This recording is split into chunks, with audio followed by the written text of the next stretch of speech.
Hi, my name's Kelly. I'm a CBT therapist and forensic psychologist, and today I wanted to talk about sexually compulsive behaviour. Now, sexually compulsive behaviour can sometimes be known as sex addiction, could be called hypersexuality or hypersexuality disorder.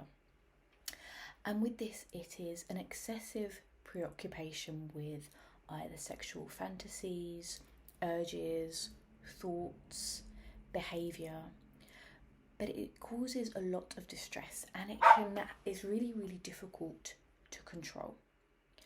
And it can also lead to difficulties in being able to function in many different areas of an individual's life, whether it is work, whether it is with family, whether it is with friends, or just being able to socialise. So it's often a far cry from what you see displayed on television. But it's something that is really important to understand why an individual might engage in this behaviour. And this sometimes is helpful when we're working with professionals, or maybe to even reflect upon with yourself. So, as I said, it can be known by many names, but just remember that it causes distress, it's difficult to control, and it can be about the urges, thoughts and behaviours. So why does someone engage in sexually compulsive behaviour? Because really that sexual gratification is probably one of the most powerful reinforcing agents in the world. And one of the reasons for this is its double reinforcement. So what that means is it's not just reinforcing because it wants us to do it again, because it often allows us to get relief from maybe a negative emotion, whether that is boredom or loneliness. So it's not just you don't have that good feeling, it's also providing that escape or that way to cope. So that is the double reinforcement. But not only that, it's also intermittently reinforceable, meaning that is the most powerful form of reinforcement. So it's not like it happens all the time. So for example, when you are telling off a child, or a child or an animal or even another human, just someone your age, that if you continue to say no, they're going to realise, okay, no, shouldn't really do that. But with intermittent reinforcement, we don't know when it's going to come. So it's not always that reinforcement, that amazing time. So it's always that you're seeking for that one time, and because of that, it's intermittent. So you can't guarantee every time it's going to provide you with that reinforcement that you're seeking.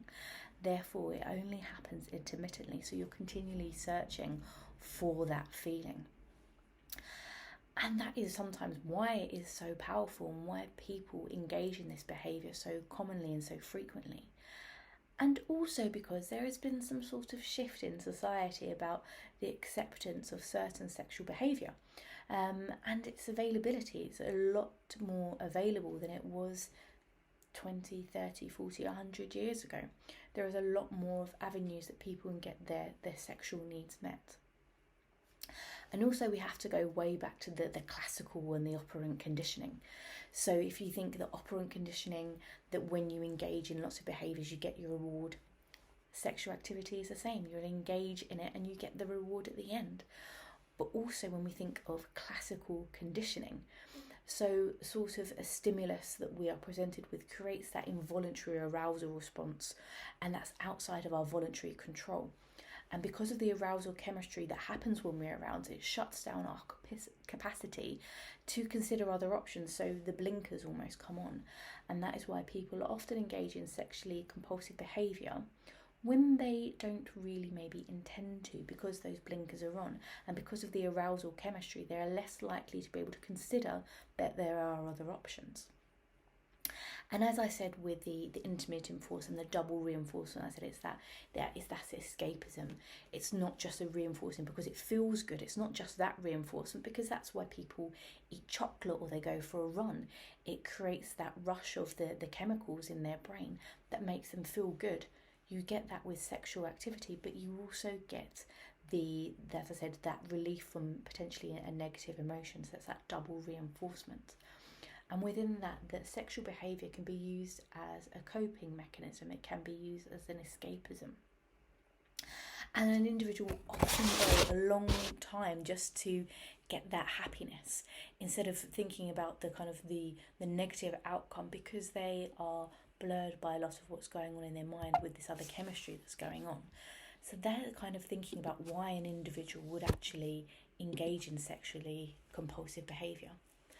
And Finkelhor also suggested ways where people would engage in certain behaviour. And there's been an adaptation, if we can think about why an individual might engage. So you've got of those reasons for, but then what are those preconditions that would make someone potentially engage in sexually compulsive behaviour?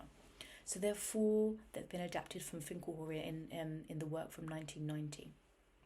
So the first one is an individual must have a motivation to actually engage in the sexually compulsive behaviour in the first place. If the motivation isn't going to be there, then they're not going to do it. The second is to overcome any sort of internal inhibitions that's going to stop someone engaging in sexually compulsive behaviour. The third is overcoming any sort of external obstacles.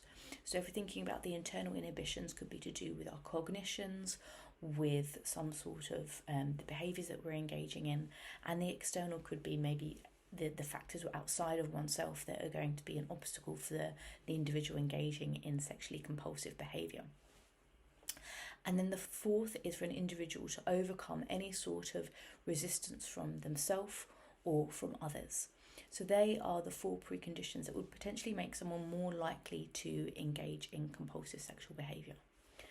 This is a super quick introduction, and I hope you've found it helpful to maybe widen your understanding of compulsive sexual behaviour, whether it's with yourself or with people that you are working with. And remember that if it is with yourself, to seek support if you'd like it. There are plenty of places where you can seek support. And please, if you found this video helpful, I would love it if you would subscribe to my channel. I've got lots more videos that are helpful to improving your own mental health, or maybe the mental health of the people that you work with, and just to enhancing different areas of your life.